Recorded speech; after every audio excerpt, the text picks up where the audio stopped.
नमस्कार विद्यार्थी मित्रांनो, ज्ञानदीप अकॅडमीच्या पॉलिटी सिम्प्लिफाईड सिरीज मध्ये तुम्हा सर्वांचं स्वागत आहे। आजचा आपला आर्टिकल नंबर 23। आर्टिकल 23 आणि 24 ही जी दोन कलम आहेत, ही दोन कलम बेसिकली शोषणाविरुद्धचा हक्क याबद्दल बोलतात।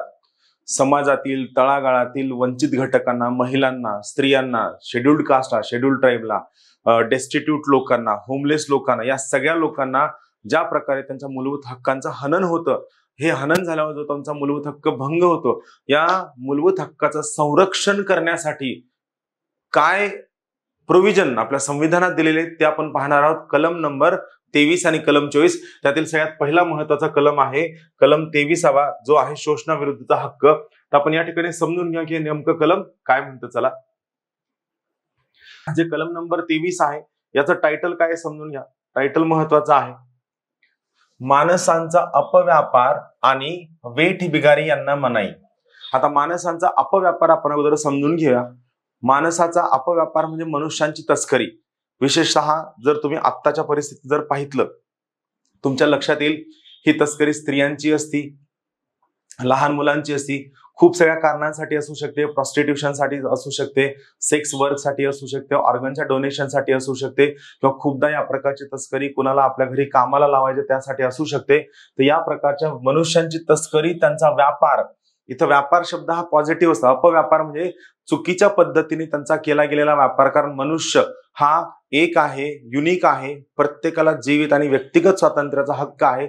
मग तुम्ही त्याचा व्यापार कसं काय करू शकता, त्यामुळे अपव्यापार हा शब्द वापरलेला आहे। आणि पुढचा शब्द आहे वेठबिगारी, मनुष्यांना वेठबिगारीला लावणं।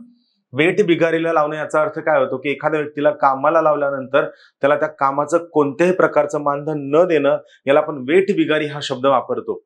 खूपदा तुम्ही एखाद्या बिझनेस एस्टॅब्लिशमेंट मध्ये गेलात, दुकानात गेलात, एखाद्या संस्थेमध्ये गेलात किंवा हॉटेलमध्ये गेलात, तर त्या ठिकाणी पाटी छापलेली असते की इथे नोकरांना दररोज पगार दिला जातो। तर हा सरकारी नियम आहे की तुम्ही ती पाटी त्या ठिकाणी लावाव्यास हवी। जर तुम्ही ती पाटी नाही लावली तर तुम्हाला दंड लावला जातो। सोबत येथे बालमजूर काम करत नाहीत या प्रकारची सुद्धा एक पाटी त्या ठिकाणी असते, जे दाखवतं की तुम्ही बालमजुरांना त्या ठिकाणी कामाला लावत नाहीत। बेसिकली हे सगळे नियम आहेत, हे इंडस्ट्रीज एस्टॅब्लिशमेंट ऍक्ट नुसारचे नियम आहेत, ज्यामध्ये तुम्ही तुमच्या इथं काम करणाऱ्या व्यक्तींचं संरक्षण करणं, त्यांना सन्मानाची वागणूक देणं हे तुमच्यावरती बंधनकारक आहे। त्यांच्या मूलभूत हक्कांचं संरक्षण करणं हे सुद्धा तुमच्यावरती बंधनकारक आहे। तर कलम 23 आहे माणसांचा अपव्यापार आणि वेठबिगारी यांना मनाई करणं। वेठबिगारी परत सांगतो, कोणत्याही प्रकारचं मानधन, पगार, मजुरी, कामाचं मूल्य न देता एखाद्या व्यक्तीकडनं काम करून घेणं म्हणजे वेठबिगारी। चला समजून घ्या, माणसांचा अपव्यापार आणि बिगार किंवा वेठबिगारी त्यासारख्या अन्य स्वरूपातील म्हणजे इतर कोणत्याही स्वरूपातील वेठबिगारीस मनाई करण्यात आलेली आहे। म्हणजे तुम्ही कोणत्याही व्यक्तीला कोणत्याही पद्धतीने त्या कामाचा जर मोबदला दिला नाही तर तो त्या ठिकाणी गुन्हा मानण्यात आलेला आहे। आणि या तरतुदीचे कोणत्याही प्रकारे उल्लंघन जर केले गेले, हा कायद्यानुसार शिक्षापात्र गुन्हा आहे, अपराध असेल। सो बेसिकली जर तुम्ही मनुष्यांचा अपव्यापार केला किंवा त्यांना कोणत्याही प्रकारच्या वेठबिगारीला कामाला परावृत्त केलं, कामाला त्यांना सांगितलं, त्यांना मानधन दिलं नाही, तर हा कायद्याने शिक्षापात्र गुन्हा आहे, हे आपलं संविधान स्वतः सांगतं। म्हणजे मनुष्याची डिग्निटी, त्याचा मान सन्मान राखणं व त्याने केलेल्या कामाचा त्याला योग्य मोबदला देणं हा त्या व्यक्तीचा मूलभूत हक्क आहे। आपलं संविधान स्वतः आर्टिकल 23 नुसार क्रिस्टल क्लिअर करतं।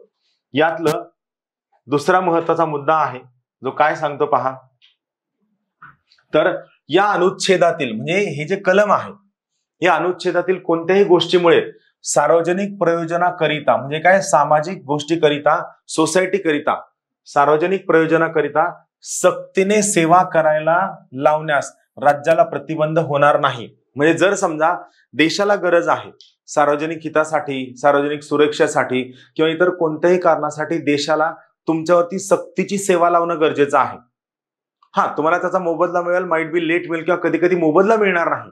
फॉर एक्झाम्पल, तुम्हाला एखाद्या ठिकाणी स्वच्छता करण्यासाठी सांगितले, महात्मा गांधी जयंती आहे, लालबहादूर शास्त्रींची जयंती आहे किंवा इतर कोणत्याही प्रकारचा राष्ट्रीय सण आहे आणि या सणाच्या दिवशी तुम्हाला काहीतरी स्वइच्छेने काम करण्यासाठी सांगितलं, तुम्ही त्याचा मोबदला नाही मागू शकत। आलं लक्षात? सो बेसिकली काय इथं शब्द काय आहे, सार्वजनिक प्रयोजनाकरिता, सार्वजनिक हिताकरिता।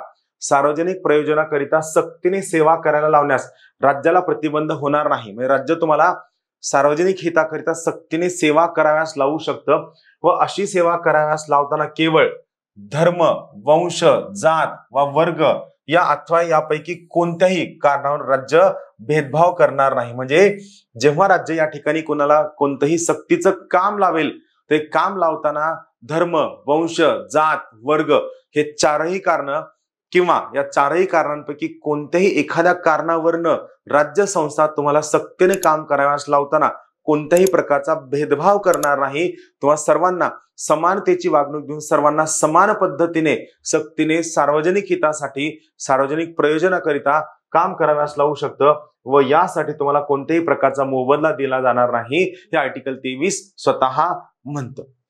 थँक्यू.